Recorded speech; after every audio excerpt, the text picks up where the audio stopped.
ప్రభువైన యేసుక్రీస్తు వారి నామంలో మీ అందరికీ నా హృదయపూర్వకమైన వందనాలు చెల్లిస్తున్నాను. ఈ ఆదరణ అనే కార్యక్రమం ద్వారా దేవుని వాక్యాన్ని వీక్షిస్తున్న మీ అందరికీ మరి దైవాశిష్యులు తెలియజేస్తున్నాను. దేవుని బిడ్డలారా, దేవుని యొక్క వాక్య అంశము ఈరోజు దేవుడు మన హృదయాన్ని ఏ విధముగా మరల్చగలడు, ఏ విధముగా సిద్ధపరచగలడు అనే అంశాన్ని ఈరోజు ధ్యానం చేయబోతున్నాం.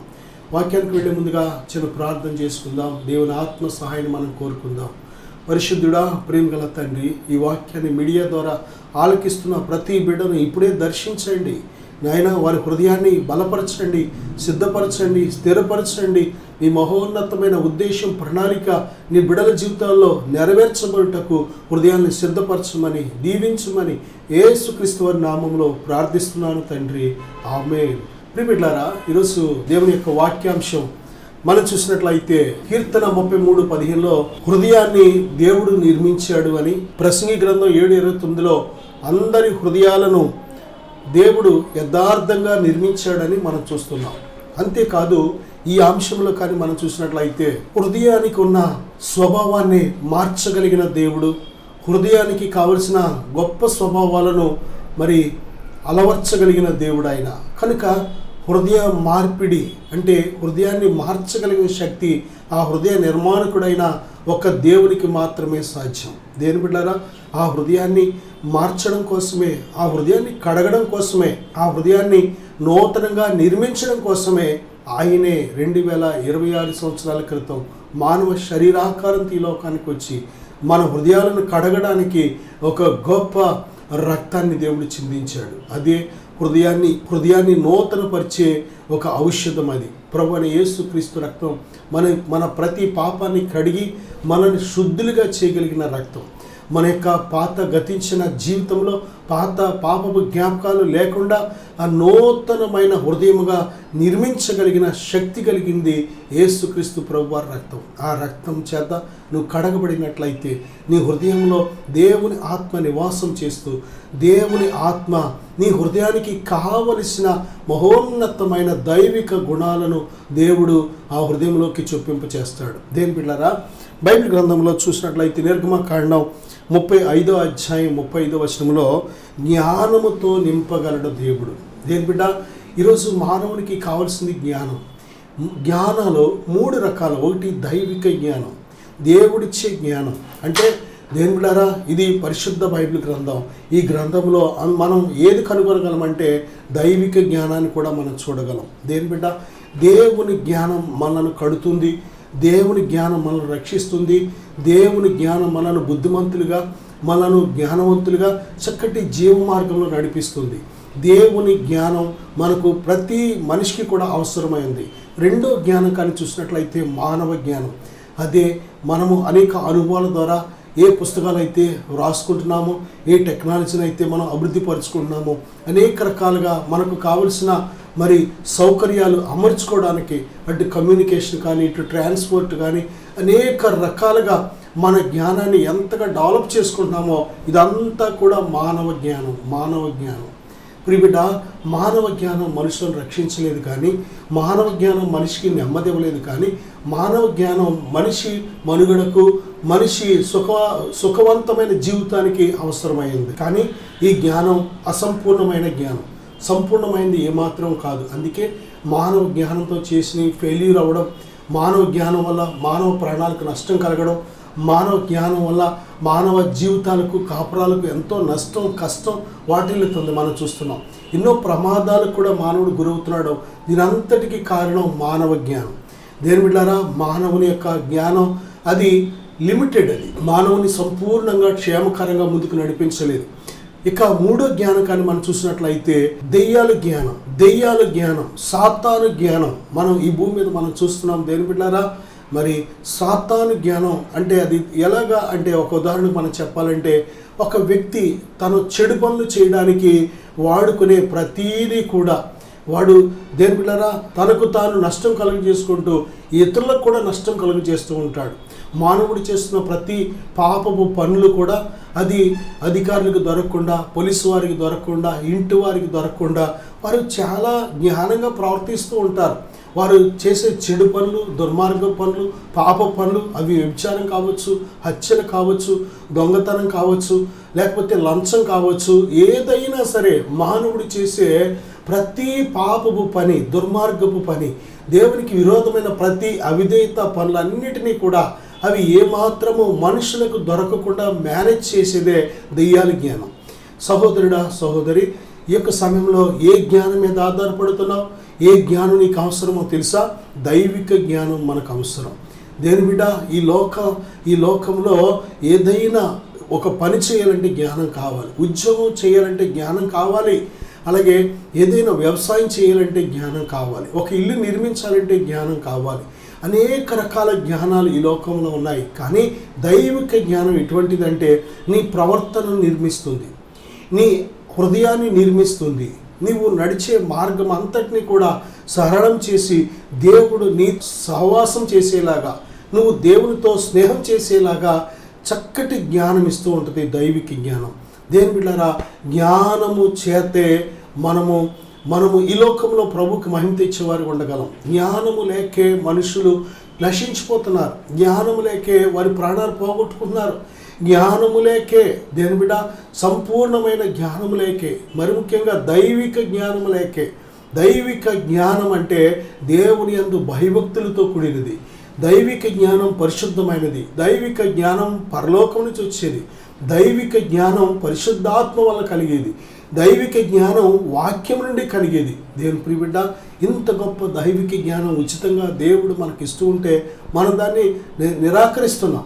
దైవిక జ్ఞానానికి ఎంత దూరం అవుతున్నామో నాశనానికి, నష్టానికి, కష్టానికి అంత దగ్గర అవుతున్నాం మనం. కానీ దైవిక జ్ఞానంతో మనం బ్రతికినట్లయితే మనము ప్రభు దృష్టిలో మరి యోగ్యులుగా మనం బ్రతకగలం, అనేకులను యోగ్యులుగా నడిపించగలం. దేవుని ప్రియ బిడ్డ, జ్ఞానాన్ని దేవుడు చూపించగలడు. మన హృదయాల్లోకి దైవిక జ్ఞానము తన పరిశుద్ధాత్మను మనలో కుమ్మరించి, ఆయన ఆత్మ జ్ఞాన వివేకములకు ఆధారమైన ఆత్మ కనుక ఆ ఆత్మ మనకు కావలసిన జ్ఞానాన్ని బోధిస్తూ ఉంటాడు. కీర్తన 32:8 కూడా మన మీద దృష్టి ఉంచి మనం నడవలసిన మార్గాన్ని, త్రోవను బోధిస్తూ ఉంటాడు ఆయన. అదే దైవిక జ్ఞానం. దేవుని ఆజ్ఞలు మనం గైకొంటున్నప్పుడు మనము మనుషుల దృష్టిలో జ్ఞానవంతులుగా కనబడుతూ ఉంటాం. ఎందుకంటే మనకు గొప్ప జ్ఞానం ఇచ్చేది పరిశుద్ధ బైబిల్ గ్రంథంలో వ్రాయబడిన వాక్యాలు. దేని బిడ్డారా, ఆ వాక్యాన్ని ఎప్పుడైతే మనం గైకొంటామో మనం ఇతరులకు జ్ఞానవంతులుగా కనబడుతూ ఉంటాం. ఎందుకంటే దేవుని మహోన్నతమైన ఆలోచనలు, ప్రణాళికలు, ఆయన మార్గాలు, ఆయన క్రియలు, ఆయన చెప్పిన ప్రతి ఆజ్ఞలు కూడా మనను ఎంతో గొప్ప జ్ఞానవంతులుగా చేస్తూ ఉంటాయి.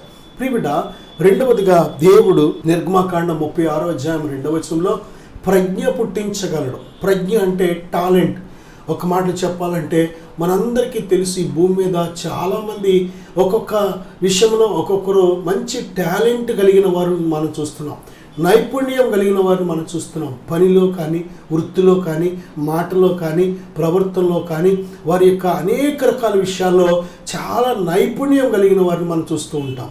కాబట్టి ఆ నైపుణ్యం కలిగిన వారిని దేని బిడ్డారా కొన్నిసార్లు మరి కొన్ని యంత్రాంగాలు చాలా ఎక్కువ జీతాలు ఇచ్చి కూడా వారిని పిలిపించుకొని వారి చేత పని చేయించుకుంటూ ఉంటాయి. కారణం ఏంటంటే నైపుణ్యం కలిగి ఉండడం కూడా అది చాలా గొప్ప ఆశీర్వాదం. దేని బిడ్డారా చాలాసార్లు మనం ఏమనుకుంటామంటే నాకు ఏ నైపుణ్యం లేదు, నాకు ఏ తలాంతు లేదు, నాకు ఏ జ్ఞానం లేదు అనుకుని మనల్ని మనం తక్కువ అంచనా వేసుకుంటూ ఉంటాం.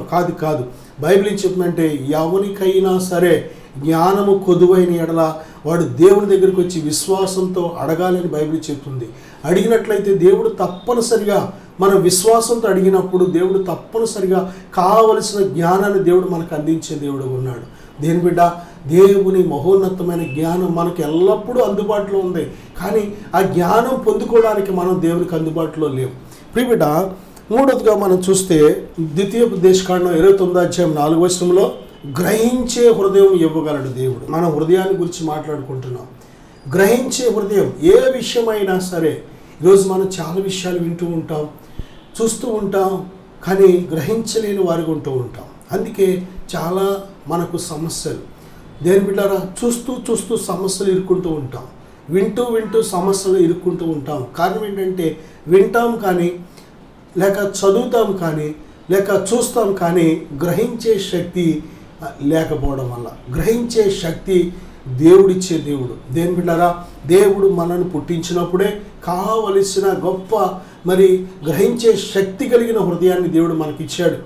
దేని బిడ్డ, హృదయానికి గ్రహించే శక్తి ఉంది, కానీ మానవుడి యొక్క పాపాన్ని బట్టి హృదయానికి ఉన్న గ్రహించే శక్తి కోల్పోయాం. అందుకే తప్పనిసరిగా మనకు దేవుని శక్తితో మనం గ్రహించే హృదయాలు కలిగి ఉండాలి. దేని బిడ్డారా, మనం చాలా విషయాలు వాక్యాన్ని కూడా ధ్యానిస్తున్నప్పుడు చదువుతున్నప్పుడు గ్రహించకుండానే దాటిపోతూ ఉంటాం. చాలాసార్లు అధ్యాయాలు చదువుతూ ఉంటాం, కానీ అందులో ప్రతి వచనములో ప్రతి మాటలో గ్రహించవలసిన గూఢాంశాలు ఎన్నో ఉంటాయి. దేని బిడ్డారా, అవి ఒక్కొక్కటి ధ్యానం చేస్తూ విన్నట్లయితే చాలా సమయం తీసుకుంటూ ఉంటుంది. మనకి ప్రతి విషయం మనము లోతుగా అర్థం చేసుకునే ఆశ మనకు లేకపోవడం వల్ల, టైం లేకపోవడం వల్ల తొందరగా దేని బిడ్డారా కేవలం బైబిల్ మాత్రమే చదివానని చెప్పుకోవడానికి ఏం చేస్తామంటే అలాగ చదువుకుంటూ వెళ్ళిపోతాం, కానీ గ్రహించకుండానే దాటిపోతూ ఉంటాం. బైబిల్ గొప్ప ధననిధి. బైబిల్ గొప్ప, అది ఒక దాచబడిన రహస్యాలు కలిగిన ఒక గని. అది దేని బిడ్డారా, మన జీవితాలకు దేవుని గురించిన గొప్ప మర్మాలు తెలుసుకోవాలన్నా, అలాగే ఈ లోకం కోసం పరలోకం కోసం సమస్త దైవిక కార్యాలు అన్నీ కూడా మనం తెలుసుకోవడానికి దేవుడు ఒక నిధి వలె ఆ యొక్క వాక్యంలో పొందుపరిచి మనకిచ్చాడు. కాబట్టి దేని బిడ్డారా, మనం వింటున్నాం, చదువుతున్నాం, కానీ ఎంతవరకు గ్రహిస్తున్నాం? గ్రహించే హృదయం దేవుడు ఇవ్వగలడు. ఎప్పుడైనా సరే ఇప్పటి వరకు నువ్వు గ్రహించకుండా ఉన్నావా? ఎన్నో విషయాలు వింటున్నావు, చూస్తున్నావు, కానీ గ్రహించకుండా ఉన్నట్లయితే ప్రభువా ఇది గ్రహించే హృదయం నాకు దయచే అంటే దేవుడు తప్పనిసరిగా గ్రహింపు దయచేస్తాడు. కీర్తన గ్రంథం 4వ అధ్యాయం 7వ వచనంలో, అలాగే 19వ అధ్యాయం 8వ వచనం మనం చూసినట్లయితే అధికమైన సంతోషం పుట్టిస్తాడు దేవుడు. దేని బిడ్డ, అధికమైన సంతోషం. వారి ధాన్య ద్రాక్ష రసాలు కంటే దేని బిడ్డ అధికమైన సంతోషం మన హృదయాల్లో దేవుడు పుట్టిస్తాడు. చూడండి, ఈరోజు చాలామంది ఒక వ్యక్తి త్రాగుడుకు బానిసయ్యాడంటే అందులో ఉండే సంతోషం, ఆ త్రాగుడు వల్ల కలిగే సంతోషం, దానికి బానిస అయిపోయి ఆ సంతోషం కోసం ఎంతో డబ్బులు ఖర్చు పెట్టి, ఎన్ని నిందలు వచ్చినా అవమానం వచ్చినా, ఎంత డబ్బు ఖర్చు అయినా, ఎంతమంది చీయన్నా, ఎన్ని రకాలుగా ఇబ్బందులు ఎదురైనా సరే ఆ వ్యక్తి త్రాగుడు వెంట వెళ్ళిపోతూ ఉంటాడు. కారణం ఏంటంటే ఆ వ్యసనం కూడా, ఆ త్రాగుడు అనే వ్యసనం కూడా ఈ యొక్క మనలో ఉండే ఈ యొక్క పంచేంద్రియాలకు అది ఒక రకమైన సంతోషం ఇస్తూ ఉంటుంది. దేని బిడ్డ, చాలామందికి డబ్బు అంటే సంతోషం, చాలామందికి పేరంటే సంతోషం, చాలామందికి అధికారం అంటే సంతోషం, చాలామందికి ఎంటర్టైన్మెంట్ అంటే సంతోషం, చాలామందికి జూదాలు అంటే సంతోషం, చాలామందికి పాపం అంటే సంతోషం. దేని బిడ్డరా, చాలామందికి త్రాగుడు అంటే సంతోషం, చాలామందికి గొడవలంటే సంతోషం, కొట్లాట్లంటే సంతోషం. నా సహోదరుడా, ఈ లోకంలో అనేక రకాల కార్యక్రమాల ద్వారా సంతోషం అనిపించడానికి అలవాటు పడిపోయిన హృదయాలు మనవి. కాబట్టి దేవుడిచ్చే సంతోషం ఒక్కసారిగా దేని బిడ్డ మన జీవితాలను మార్చగలుగుతుంది. దేవుడిచ్చే సంతోషం ఒక్కసారి నువ్వు రుచి చూసినట్లయితే, ఆయన అంటున్నాడు కదా, యెహోవా ఉత్తముడు అని రుచి చూసి తెలుసుకొనుడి. దేవుని ప్రియబిడ్డ, దేవుని యొద్దకు వచ్చినప్పుడు దేవుని శక్తిని, దేవుని ప్రేమను, దేవుని యొక్క వాత్సల్యతను నువ్వు రుచి చూసినట్లయితే తప్పనిసరిగా నీ హృదయం ఎప్పుడైతే మనుషులిచ్చే, వస్తువులిచ్చే, పరిస్థితులు ఇచ్చే సంతోషం కంటే దేవుడిచ్చే సంతోషం గొప్పది. దాన్ని నువ్వు ధనాన్ని ఖర్చు చేయవలసిన పని లేదు, దాన్ని నువ్వు ప్రయాసపడవలసిన పని లేదు. విశ్వాసము ద్వారా, దేవుని అందరి విశ్వాసము ద్వారా ఉచితముగా దేవుని ఆత్మ నీలో నివాసం చేయడానికి నువ్వు అవకాశం ఇస్తున్నప్పుడు తన యొక్క ఫలాల్లో, తన స్వభావంలో ఉన్నతమైన స్వభావం ఏంటంటే సంతోషం.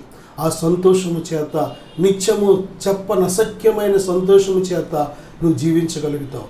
ఈ లోకంలో ఉండే సంతోషాలను, బలహీనతలను, వ్యసనాలను అతి సులువుగా జయించగలుగుతావు. దేవుని బిడ్డ, ఇది అనుకూలమైన సమయం. కీర్తన గ్రంథం 103వ అధ్యాయం 5వ వచనంలో మేలులతో మన హృదయాలను తృప్తిపరుస్తూ ఉంటాడు.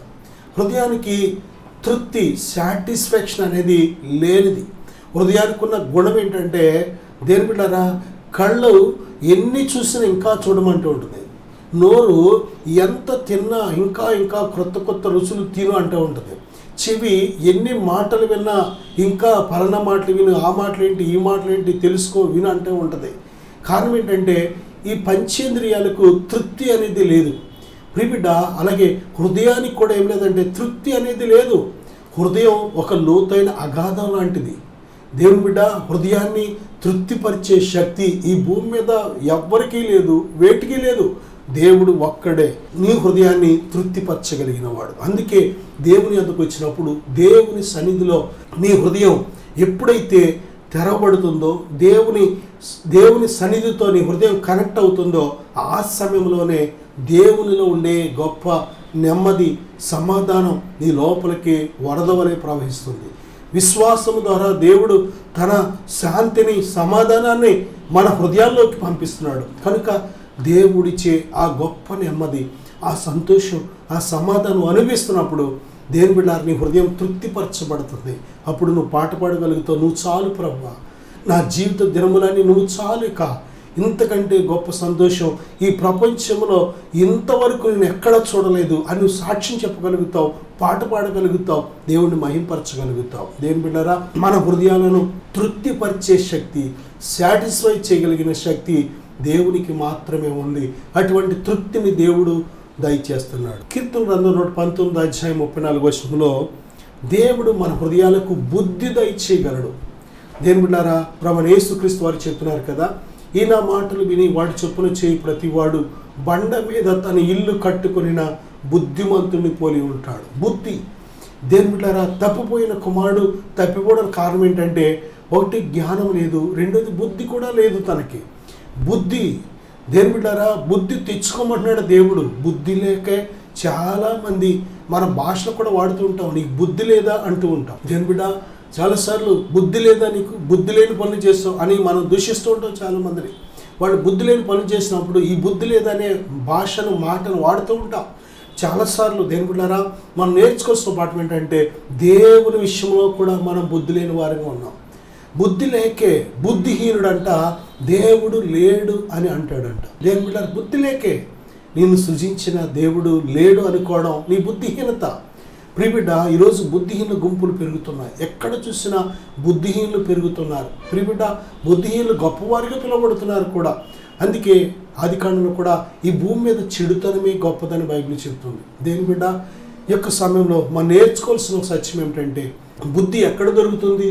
మనల్ని బ్రతికించే బుద్ధి, మనల్ని జ్ఞానవంతులుగా చేసే బుద్ధి, మనల్ని రక్షించే బుద్ధి, మనను ఆయన జీవ మార్గంలో నడిపించే బుద్ధి ఎక్కడ దొరుకుతుందంటే ఒక్క ప్రభువు దగ్గరే దొరుకుతుంది. ప్రభువు మాటలు విని వాటి చొప్పున మనం జీవించినట్లయితే గొప్ప బుద్ధిమంతులుగా మనం ఈ భూమి మీదే కాదు, దేవుని చేతే అంగీకరించబడుతున్నాం, పిలువబడుతున్నాం. దేవుని ప్రియబిడ్డ, దేవుని ఆజ్ఞలు మనకు బుద్ధి దయచేసే ఆజ్ఞలు, దేవుని కట్టడలు మనకు బుద్ధి దయచేసే కట్టడలు, దేవునికి సజీవంగా మనల్ని మనం సమర్పించుకొని ఎప్పుడైతే ఆయన ఆజ్ఞల ప్రకారం జీవించడానికి మనలను మనం సమర్పించుకుంటామో ఆ క్షణము నుంచే దేవుని దృష్టిలో బుద్ధిమంతులుగా మనం ఎంచబడుతున్నాం. నా సహోదరుడా, సహోదరి, ఇది అనుకూలమైన సమయం. ఒకవేళ బుద్ధి లేక ఇప్పటి వరకు దేవుడు లేడని అన్నావా, దేవుడు చూడడు అనుకున్నావా, దేవుడు వినడు అనుకున్నావా, దేవునికి ఏమి తెలియదు అనుకున్నావా? దేవుడు సమస్తము చూస్తున్నాడు, దేవుడు సమస్తము వింటున్నాడు, దేవుడు సమస్తము పరిశీలిస్తున్నాడు. దేవుడు నీకు సమయం ఇస్తున్నాడు, మారుతావని, రక్షించబడతావని, పాపాన్ని విడిచిపెడతావని, దేవునికి ఇష్టం లేని కార్యాలు విడిచిపెట్టి దేవునికి ఇష్టంగా ఇప్పుడైనా బ్రతకడం ప్రారంభిస్తావని, ఏ రోజుకు ఆ రోజు ఆయుష్నిస్తూ దినమంతా తన చేతులు చాపి ఎదురు చూస్తున్నాడు ఆయన. నా సహోదరుడా, సహోదరి, దేవుడు నీకు కావలసిన బుద్ధి దయచేసే దేవుడు. నేను మీకోసం ప్రార్థన చేయని ఆశపడుతున్నాను. ఒకవేళ దేవుడు దయచేసే ఈ జ్ఞానము, ఈ బుద్ధి, ఈ వివేచన, దేవుని ఆత్మ సహాయం నీకు కావాలని ఆశపడినట్లయితే ఆయన మన మధ్య ఉన్నాడు. ఆయన ఈ ప్రార్థనలు ఏకీపిద్దాం, అందరూ ఏకీపిద్దాం. పరిశుద్ధుడా, ప్రేమగల తండ్రి, మా హృదయం కంటే అధికుడమైన దేవా, ఇదిగో నీ బిడ్డలకు కావలసిన నాయన జ్ఞానము, వివేచన, బుద్ధి దయచేయండి ప్రభువా. ఇదిగో నీ బిడ్డలకు కావలసిన నెమ్మది దయచేయండి, సంతోషం దయచేయండి, సమాధానం దయచేయండి. నాయన, నీ బిడ్డల హృదయాలు నిత్యము మీ మీద ఆనుకొని మీ యందు విశ్వాసము కలిగి నిత్యము మీ కొరకు బ్రతుకుటకు సహాయం దయచేయమని యేసుక్రీస్తు వారి నామములో ప్రార్థిస్తున్నాను తండ్రి. ఆమేన్. God bless you.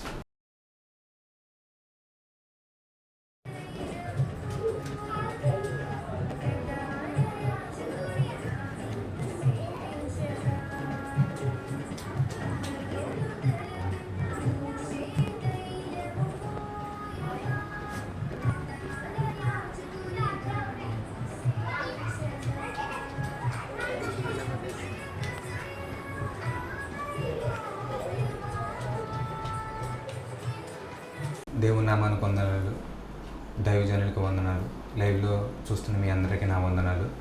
నా పేరు గిరి. నేను తాడేపల్లిలో ఉంటాను. ఒక చిన్న జ్యువెలరీ షాప్లో వర్క్ చేస్తూ ఉంటాను.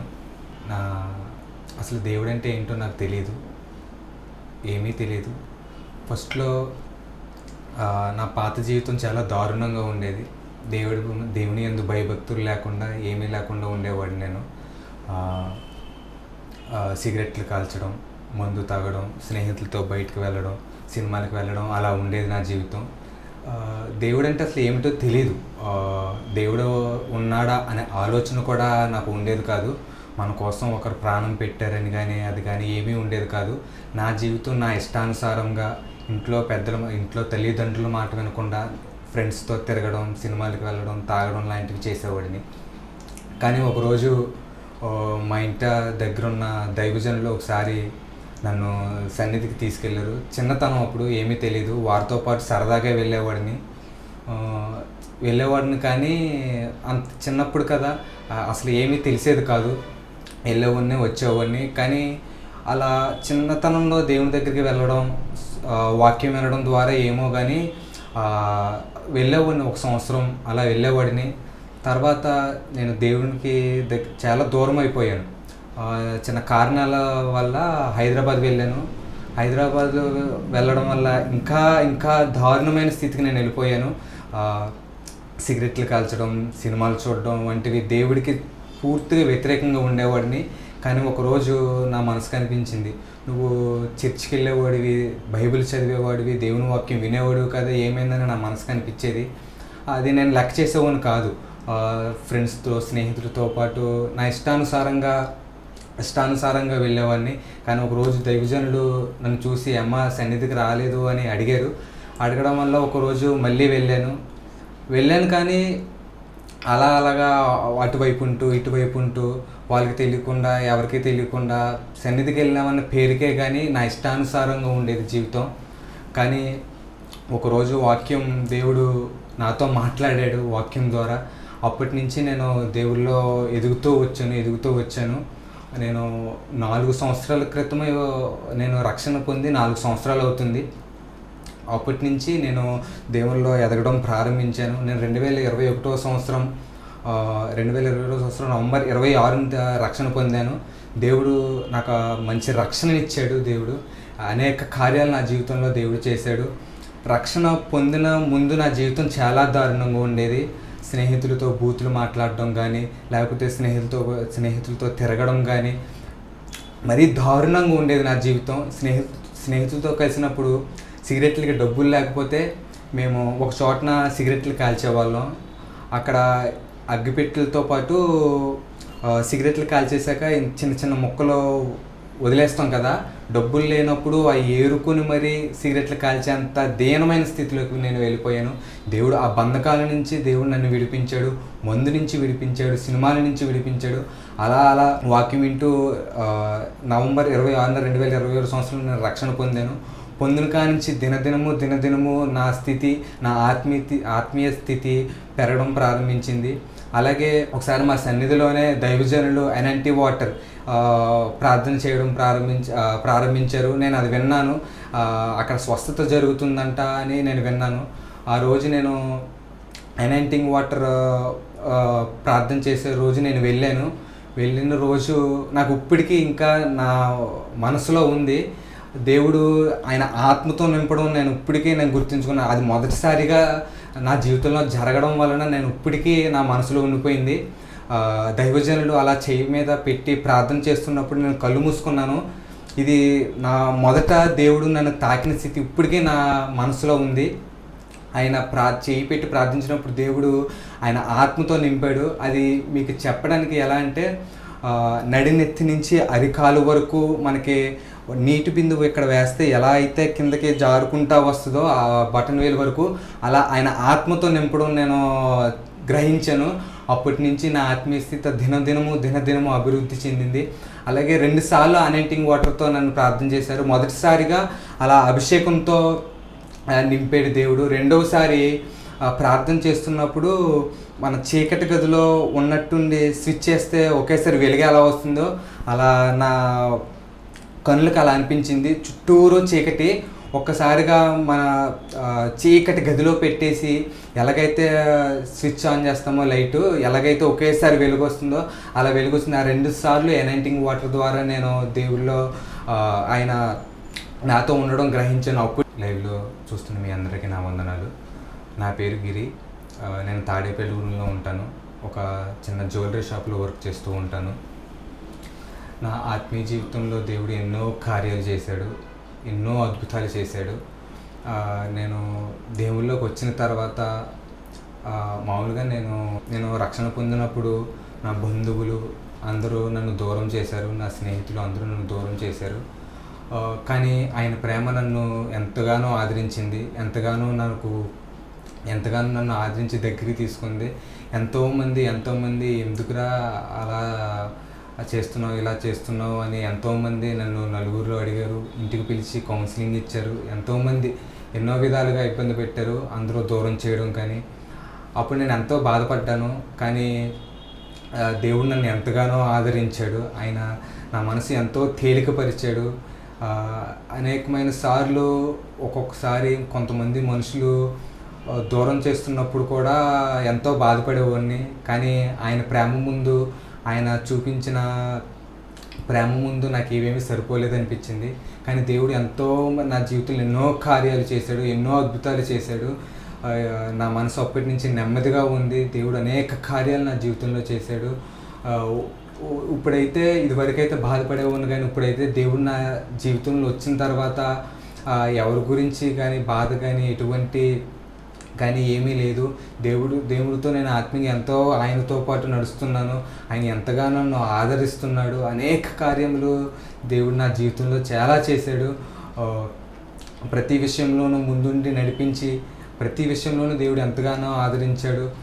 రక్షణ తీసుకున్న సమయంలో తినడానికి లేకపోయినా అసలు ఏది చేయాలన్నా ఇబ్బందిగా ఉండేది. అందరూ నన్ను వేరుగా చూసేవారు. సోమవారం నుంచి శనివారం వరకు ఎన్ని మాటలు విన్నా ఆదివారం మటుకి దేవుని వాక్యంతో నన్ను ఎంతగానో ఆదరించాడు. ఒక తల్లి కంటే ఎక్కువగా, తండ్రి కంటే ఎక్కువగా ఆయన మాటలను చాలా ఆదరించాయి. సోమవారం నుంచి శనివారం వరకు ప్రతి ఒక్కరు సూటిపోటు మాటలతో ఎంతో బాధ పెట్టేవారు. కానీ నేను ఆయన యందు నిరీక్షణ ఉంచి ఆయన నమ్మి నేను ఆదివారం సన్నిధికి వచ్చేవాడిని. వచ్చినప్పుడు ఆయన మాటలను ఎంతో బలపరిచాయి. ఆయనకి ఏమి ఇచ్చినా రుణం తీర్చుకోలేం. దేవుడు అనేక కార్యాలు నా జీవితంలో ఎన్నో చేశాడు. ఆయనకి ఏమి ఇచ్చినా రుణం తీర్చుకోలేం. ఈ సాక్ష్యం దేవునికి మహిమ కలుగును.